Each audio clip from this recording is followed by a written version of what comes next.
Allah. Isu berkaitan dengan viral tentang bantahan jualan arak di Sunway Carnival Mall. Sebenarnya untuk maklumat ayah-ayah, ibu-ibu sekalian, sebenarnya Sunway Carnival Mall adalah satu pasaraya yang dah lama berada di kawasan Seberang Jaya dalam Parlimen Perkhidmatan Tampau. Dan sebelum ini pun mereka banyak melakukan aktiviti yang saya rasa tak menimbulkan isu di kalangan penduduk setempat. Jadi apa program yang mereka buat, sewaan tapak dan sebagainya, tidak menimbulkan isu bagi penduduk di kawasan sekitar Seberang Jaya ni. Tapi untuk kali ini, ruang legar Sunway Carnival Mall ni dia ada 4 tingkat. Jadi tingkat di bahagian bawah sekali ni, ruang legar dia tu, tempat tersebut disewa oleh syarikat Carlsberg yang menjual arak secara terbuka dan mempromosikan arak secara terbuka. Dia ada buat tempat jual arak pun ada, tempat promosi pun ada. Jadi siapa-siapa yang masuk dalam Sunway Carnival Mall, kalau naik tingkat 1, 2, 3, naik sampai ke atas, kalau tengok di ruang legar tu, tengok daripada atas pun akan nampak Carlsberg ni. Yang memang nampak clear.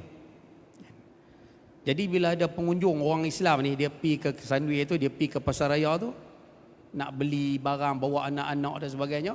Jadi mereka tengok suasana yang ada di bawah tu. Jadi mereka pakat rasa tak seronok. Rasa tak syok tengok apa ada di tengah ni. Dan itu sebenarnya menyalahi juga rupanya. Mereka mempromosikan arak di kawasan luar legar tu tak boleh. Jadi ada masyarakat orang Islam kita telefon, bagi tahu, Ustaz macam ni. Akhirnya saya ambil langkah yang pertama, nombor 1 sekali, saya call Sunway Carnival Mall. Call pasaraya tu, bagi tahu kata ni ada aduan masyarakat buat aduan macam ni. Dan akhirnya masyarakat ceritalah apa yang masyarakat nak dan sebagainya, apa yang berlaku dan sebagainya, orang tak selesa dan sebagainya. Akhirnya pihak Sunway Carnival Mall jemput saya pergi ke Sunway tu untuk bincang. Itu yang siapa yang tengok viral tu, tengok saya berjalan masuk dalam Sunway tu, saya hadir tu atas jemputan, bukan saya saja pergi serbu. Kan? Kita pergi tu atas jemputan daripada Sunway Carnival Mall tu sendiri. Dia orang panggil, ajak bincang di Sunway tu. Itu yang saya turun pergi tu. Saya tak sentuh pun jualan arak tu, saya tak serang pun apa kaunter di sana, tak pergi langsung pun tempat tersebut. Kita terus pergi ke office. Dan bila duduk di office itulah kita bincang dengan pihak Sunway Carnival Mall. Kita tanya boleh tak kalau pindah tempat lain? Tak boleh, tak ada ruang dah. Boleh tak buat macam ni? Dan banyaknya tak upaya lah, benda tu tak boleh nak ubah dah. Jadi kita bagi cadangan suruh tutup sikit. Itu ya. Kita bagi cadangan suruh tutup sikit ya. Bukan kita minta suruh buang terus. Bukan kita minta suruh mereka cancel jualan. Dah. Sebab apa? Sebab kita faham isu judi, saya rasa semua agama tidak membenarkan judi. Sebab tu kerajaan negeri Kedah ambil tindakan tu. Kan? Tapi dalam isu arak, kita faham hak non-Muslim. Kita faham ini kebenaran yang ada pada non-Muslim. Mereka nak minum dan sebagainya, ada hak mereka, ada ruang untuk mereka. Sebab tu kita tak halang. Saya pun bukan pergi halang. Kita minta supaya tutup ya. Dan akhirnya pihak Sunway bersetuju supaya ditutupkan sikit, khususnya di tempat bar yang jual arak tu. Kita minta tutup sikit. Itu aja sebenarnya. Tapi rupanya kehadiran kita pergi ke Sunway tu, rupanya puak-puak DAP panas. Saya pun heran ya, DAP dengan arak ni dia sayang sungguh. Masyarakat Tionghoa tak bunyi pun. Masyarakat Cina di kawasan Metampuh tak banyak pun yang bunyi. Tapi yang panasnya DAP. Sentuh isu arak, DAP panas. Sentuh isu arak, DAP panas. Awak nampak macam tak setuju, nampak ke? Dan bila dah dia orang marah, akhirnya keluarlah kenyataan daripada aduan pekalang kota, kemudian keluarlah statement daripada orang-orang lain dan sebagainya, sampailah dia jadi viral macam tu. Dan itulah suasana yang berlaku sebenarnya. Kita sebagai orang Islam, kita tidak ekstrim pun tentang isu arak ni. Kita menghormati hak yang ada pada non-Muslim. Tetapi musuh-musuh Islam hari ni pusing cerita seolah-olah kita ni orang Islam ekstrim. Khususnya PAS ekstrim. Khususnya PAS ni nampak gaya keras, dengan non-Muslim, sedangkan tidak. Kita dah ada negeri Kelantan sebagai contoh, kita dah ada negeri Terengganu sebagai contoh, dan kita ada negeri Kedah sebagai contoh. Satu bulu roma non-Muslim pun kita tak nak cabut. Dan ini sedang dibuat oleh musuh-musuh Islam yang sepatutnya kita orang Islam kena ambil sikit perhatian.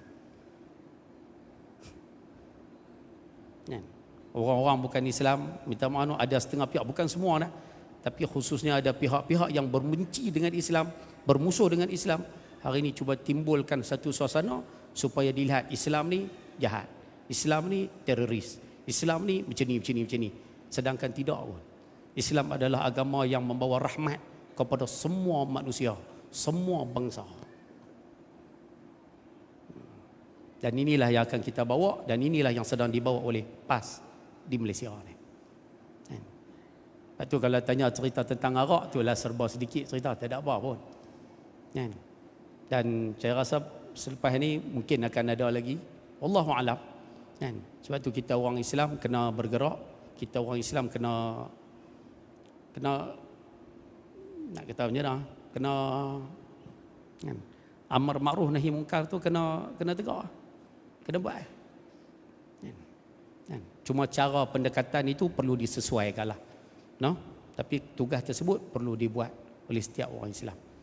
Dan insya-Allah kita akan cuba tunjukkan kepada masyarakat non-Muslim, kita sebenarnya bukanlah orang yang ekstrim, kita bukanlah orang yang kerah dengan non-Muslim. Kita adalah satu parti, satu entiti yang sangat mesra dengan non-Muslim.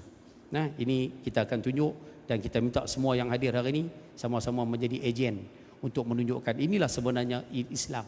Inilah sebenarnya apa yang dibawa oleh parti kita sendiri. Boleh kan? InsyaAllah simple sahaja. Mudah-mudahan ada sikit penjelasan. Dan untuk kawasan Permata Empoh ni, saya rasa kalau Muslimin-Muslimat tengok hari ini, banyak serangan yang berlaku. Saya sebut terang-terang lah. Nah, sebenarnya ada di kalangan kawan-kawan kita agaklah, sahabat-sahabat kita dalam PKR. Dia orang masih lagi tak boleh nak move on, tak boleh lagi nak berubah. Dia pun masih lagi tak puas hati disebabkan puteri reformasi tewas di Permata Empoh. Itu ya sebenarnya. Sebab tu kalau tengok di Tibai, di kata buat macam-macam ni sebab dia pun masih lagi tak boleh terima kekalahan tersebut. Kan? Sedangkan menang kalah ni biasa. Kan? Nurul Izzah, dan secara peribadilah kita kongsi. Saya pun sebenarnya secara peribadilah, saya pun tak pernah sangka pun, tidak menyangka bahawa kita akan mendapat kemenangan di Permata Empoh ni. Sebab kalau ikut data, kalau kita tengok dari sudut data, jumlah pengundi PKR tu banyak, sangat banyak, 35,000. PRU ke-14 35,000. Datuk Zaidi yang mewakili Barisan Nasional 19,000. Dan Al-Fadhil Ustaz Afnan yang tadi ada. Fadhil Ustaz Afnan sebelum tanding di Al-Ustaz, dia bertanding di Permata Empoh, dia mendapat 14,000. Jadi data tahun 2018 begitulah. 35,000, 19,000, 14,000. Kalau ikut bacaan tu nampak gaya 14,000 nak ting 35 tu jauh sangat. Nampak jauh sangat.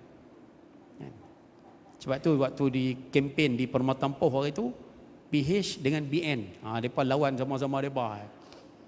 Kira saya ni sebelah mata pun tak pandang lah. Kan? Sebab kita tak banyak. Tapi takdir Allah Ta'ala, kuasa Allah Ta'ala, kemudian berlaku gelombang dan sebagainya yang disebut, yang saya rasa tak perlu ulas banyak kali. Akhirnya Allah Ta'ala bagi kita mendapat kemenangan dengan jumlah undi yang jauh lebih banyak daripada PH.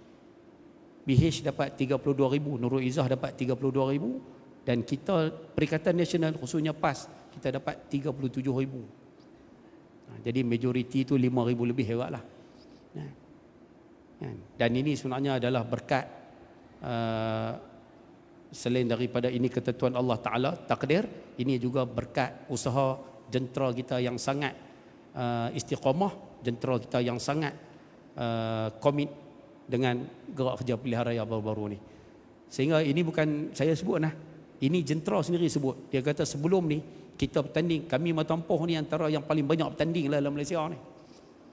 Saat Datuk Seri Nur Ibrahim bila masuk dalam penjara, naik Wan Azizah, nanti Wan Azizah tanding pula, naik pula Datuk Seri, berapa kali dia ulang PRK berapa kali. Tapi jentera-jentera yang ada di Perkhidmatan Poh menyatakan kerja kali ni nampak gaya lebih tersusun, nampak gaya lebih mudah. Sebab apa? Semua bekerja dalam keadaan sami'na wa ata'na. Apa saja arahan follow. Tak ada pihak yang masing-masing, bahasa kampung kita, tak ada pihak yang masing-masing nak buat pandai. Pihak ni nak buat pandai sendiri, pihak ni nak buat pandai, tak ada. Semua bergerak atas satu arahan. Sebab tu saya rasa untuk PRN ni, saya rasa kita di SIK ni perlu mengambil pengajaran yang sama, bergerak di atas satu arahan. Walaupun kadang-kadang arahan tu kita tak berkenan, follow je arahan tu. InsyaAllah pasti ada keberkatan. No? InsyaAllah mudah-mudahan Allah Ta'ala bagi kemenangan sekali lagi di Parlimen SIK. Dah dapat dah di DUN yang berada di bawah Parlimen SIK ini, InsyaAllah dalam PRN yang akan datang. Boleh kan? InsyaAllah mudah-mudahan sedikit perkongsian pada malam ini. Wallahu a'lam.